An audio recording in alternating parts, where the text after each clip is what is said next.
ऐश को अपनी Pokemon journey पे निकल के ऑलमोस्ट 23 साल हो गए हैं, जिसमें उसने काफी सारी चीजें अचीव की है। जैसे कि उसने नए पोकेमॉन पकड़े, काफी सारे लीग जीते और ये जर्नी बहुत ही वंडरफुल रही है हमारे लिए भी। हम इतना ऐश को ग्रो करते हुए देख रहे हैं, लेकिन इस अमेजिंग जर्नी के दौरान ऐश ने अपने लाइफ में बहुत सारे मिस्टेक्स भी किए, जिनमें से किसी 5 मिस्टेक्स के बारे में मैं आज बात करने वाला हूँ। लेकिन इससे पहले कि मैं वीडियो चालू करूँ, अगर आप लोग ने मेरे चैनल को अभी तक सब्सक्राइब नहीं किया है तो सब्सक्राइब कर दो, क्योंकि मैं ऐसी अमेजिंग पोकेमॉन कंटेंट्स के साथ आता रहूंगा। तो बिना किसी और बातचीत के साथ चलिए इस वीडियो की शुरुआत करते हैं। तो फर्स्ट जिस मिस्टेक के बारे में मैं बात करने वाला हूं वो ऐश ने किया था इंडिगो लीग के दौरान। इंडिगो लीग में ऐश टॉप 16 में आ जाता है और उसका नेक्स्ट ओपोनेंट रहता है रिची, यानी कि ऐश 2.0। सो रिची के साथ जब ऐश का बैटल होने वाला रहता है, उससे कुछ समय पहले ऐश टीम रॉकेट के साथ एक फाइट में एंगेज हो जाता है, जिसमें उसके सारे पोकेमॉन थक जाते हैं। सो इसी वजह से ऐश रिची के साथ फुल पोटेंशियल या कह सकते हैं अपने फुल पावर के साथ बैटल नहीं कर पाता है। ऐश रिची के एक पोकेमॉन को हरा देता है, लेकिन उस एक पोकेमॉन को हराने के लिए ऐश के 2 पोकेमॉन डाउन हो जाते हैं। ऐश के पास एक लास्ट पोकेमॉन रहता है जिसका काम होता है रिची के 2 पोकेमॉन को हराना, और वो लास्ट पोकेमॉन चुनने के टाइम पे ही ऐश मिस्टेक कर देता है। ऐश चुनता है अपने चाइज़ार्ड को। ऐश का चाइज़ार्ड ऐश के सबसे स्ट्रॉन्गेस्ट पोकेमॉन में से एक है, लेकिन इंडिगो लीग की बात की जाए तो इंडिगो लीग के दौरान ऐश का चाइज़ार्ड उसकी बिल्कुल भी बात नहीं मानता था। तो कहीं ना कहीं मैं ऐसा मानता हूँ कि ऐश का एक बहुत ही गलत डिसीजन था चाइज़ार्ड को बाहर निकालने का, क्योंकि ऐसा नहीं था कि ऐश के पास कोई दूसरे पोकेमॉन नहीं थे फाइट करने के लिए। ऐश अपने मग को यूज कर सकता था और ऐश अपने टोरस को भी यूज कर सकता था। किंगलर को तो कैसे यूज करता पिकाचू के सामने, वो तो एक और बेवकूफ़ी वाला मूव होता, बट अपने टोरस और मग को यूज कर सकता था, लेकिन उसने नहीं किया। उसकी जगह उसने यूज किया चाइज़ार्ड को, जो कि उसकी बहुत ही बड़ी मिस्टेक थी, और इसी मिस्टेक की वजह से वो इंडिगो लीग से बाहर हो जाता है।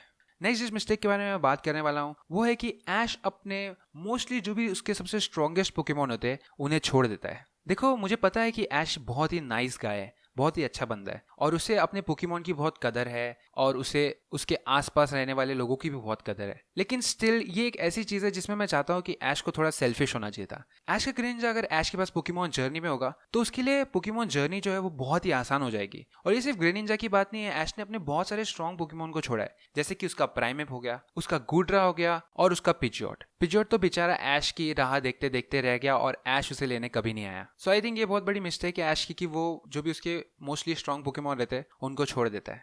नेक्स्ट जिस मिस्टेक के बारे में मैं बात करने वाला हूँ वो ऐश ने किया था यूनोवा रीजन के दौरान, यानी कि ब्लैक एंड व्हाइट के टाइम पे। ब्लैक एंड व्हाइट का एनीमे ही मैं एक्चुअली सच बोलूँ तो मैं उसको बड़ी मिस्टेक मानता हूँ, क्योंकि मुझे ब्लैक एंड व्हाइट का एनीमे बिल्कुल नहीं पसंद। बहुत सारी चीजें उसमें बहुत गलत की है, जैसे ऐश को बहुत ही वीक दिखाया और ऐश बहुत ही बेवकूफ की तरह बैटल करता है यूनोवा रीजन में। कह सकते हैं कि मतलब एकदम नूब हो जाता है ऐश। सिनो में इतना अच्छा परफॉर्म करने के बाद जब वो यूनोवा रीजन में इतना बेकार परफॉर्म करता है तो मेरा दिमाग खराब हो जाता है ऐश को देखकर। तो यूनिवा रीजन में तो ऐश ने बहुत सारे मिस्टेक्स किए हैं, लेकिन जो सबसे बड़ा मिस्टेक मेरे हिसाब से ऐश ने किया है यूनिवा रीजन में वो है अपना पूरा ट्रस्ट पैप्लीटोड पे लगाना। पोकेमॉन ब्लैक एंड व्हाइट में एल्सा के साथ जिम बैटल के टाइम पे ऐश सिर्फ अपना एक ही पोकेमॉन लेके आता है, वो है पैप्लीटोड। वो उम्मीद करता है कि ये पैप्लीटोड ही अकेले एल्सा की पूरी टीम को हरा देगा।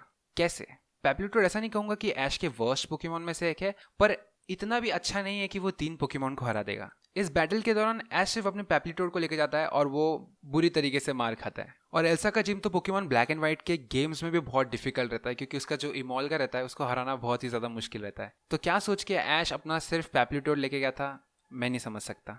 अब नेक्स्ट जिस मिस्टेक के बारे में बात करने वाला हूँ वो ऐश अपने पूरे 22 साल के जर्नी में दोहराता आ रहा है, और वो मिस्टेक ये है कि ऐश अपने पोकेमॉन्स को फुली इवॉल्व नहीं करता है। देखो, ऐश के पिकाचू ने एक राइचू को हरा कि ये तो बता दिया कि एक नॉट फुली इवॉल्व पोकेमॉन भी एक फुली इवॉल्व पोकेमॉन को हरा सकता है, लेकिन ऐसा हर बार होता नहीं है। पोकेमॉन गेम्स में हम लोग ने हमेशा देखा है कि पोकेमॉन के स्टैट्स बढ़ जाते हैं इवॉल्व होने के बाद। अगर आप ऐश के सबसे स्ट्रॉन्गेस्ट पोकेमॉन की लिस्ट देखोगे तो उसमें मोस्टली ऐसे ही पोकेमॉन रहेंगे जो ऐश के फुली इवॉल्व है। अगर ऐश का गिबल पूरी तरीके से गार्चम्प बन जाता तो इमेजिन करो उसके लिए कितना आसान हो जाता उसकी सिनो की जर्नी। शायद वो टोबियस के एक और पोकेमॉन को हरा देता। और सिर्फ गिबेल की बात नहीं है, केंटो के भी 2 स्टार्टर स्क्वाटल और बल्बासौर को भी उसने फुली इवॉल्व नहीं किया। फुली इवॉल्व क्या, वो उनके सेकंड स्टेज तक भी नहीं लेके गया, जो कि आई थिंक बहुत बड़ी मिस्टेक है। अपने पोकेमॉन को आप फुली इवॉल्व करने के बाद आप उसको फुल पावर पे यूज कर पाते हो, उसके फुल पोटेंशियल पे यूज कर पाते हो, इसलिए आई थिंक ये मिस्टेक इस लिस्ट पे रहनी चाहिए।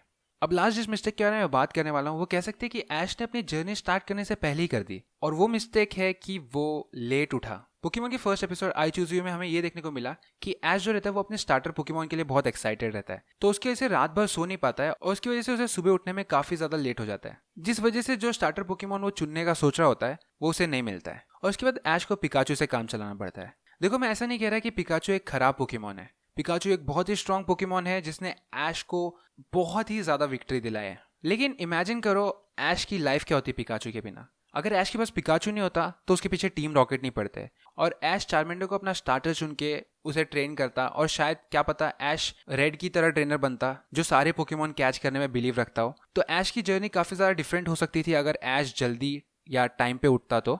वैसे तो फ्यूचर में जाके उसे तीनों के तीनों स्टार्टर मिल जाते हैं, लेकिन अगर पिकाचू ऐश के पास नहीं होता तो ऐश की जर्नी क्या होती, ये बहुत ही इंटरेस्टिंग होता देखने में।